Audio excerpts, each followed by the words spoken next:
പുറപ്പാട് പുസ്തകം അധ്യായം 17. പാറയിൽ നിന്ന് ജലം.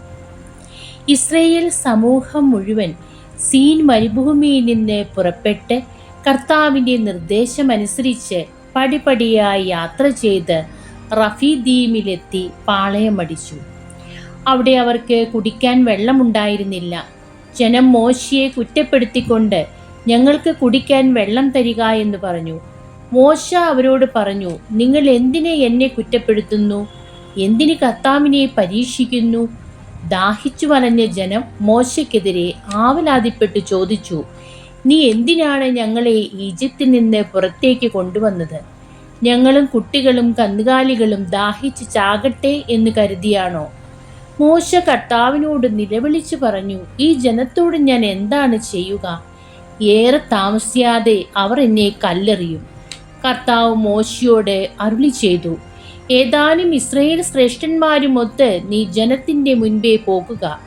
നദിയുടെ മേൽ അടിക്കാൻ ഉപയോഗിച്ച വടിയും കയ്യിലെടുത്തുകൊള്ളുക. ഇതാ നിനക്ക് മുൻപിൽ ഹോറബിലെ പാറമേൽ ഞാൻ നിൽക്കും. നീ ആ പാറയിൽ അടിക്കണം. അപ്പോൾ അതിൽ നിന്ന് ജനത്തിനെ കുടിക്കാൻ വെള്ളം പുറപ്പെടും. ഇസ്രായേൽ ശ്രേഷ്ഠന്മാരുടെ സാന്നിധ്യത്തിൽ മോശ അങ്ങനെ ചെയ്തു. ഇസ്രായേൽക്കാർ അവിടെ വെച്ച് കലഹിച്ചതിനാലും കർത്താവ് ഞങ്ങളുടെ ഇടയിൽ ഉണ്ടോ ഇല്ലയോ എന്ന് ചോദിച്ചുകൊണ്ട് കർത്താവിനെ പരീക്ഷിച്ചതിനാലും മോശ ആ സ്ഥലത്തിന് മാസ എന്നും മെറീബ എന്നും പേരിട്ടു. അമലേക്യരുമായി യുദ്ധം. അമലേക്യർ റഫീദീമിൽ വന്ന് ഇസ്രായേൽക്കാരെ ആക്രമിച്ചു. അപ്പോൾ മോശ ജോഷുവയോട് പറഞ്ഞു, ആളുകളെ തെരഞ്ഞെടുത്ത് അമലേക്യരുമായി യുദ്ധത്തിന് പുറപ്പെടുക.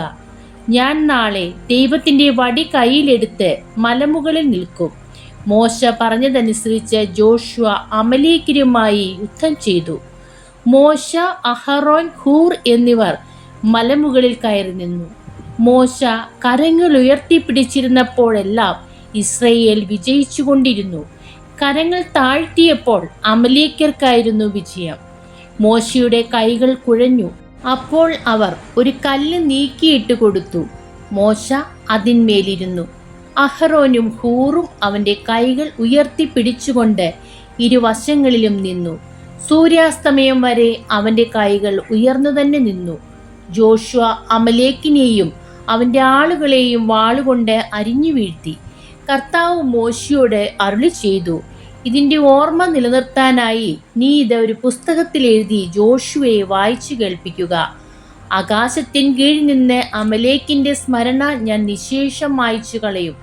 മോശ അവിടെ ഒരു ബലിപീഠം നിർമ്മിച്ച് അതിന് യാഹ്വെനീസി എന്ന് പേര് നൽകി. എന്തെന്നാൽ അവൻ പറഞ്ഞു, കർത്താവിൻ്റെ പതാക കയ്യിലെടുക്കുവിൻ.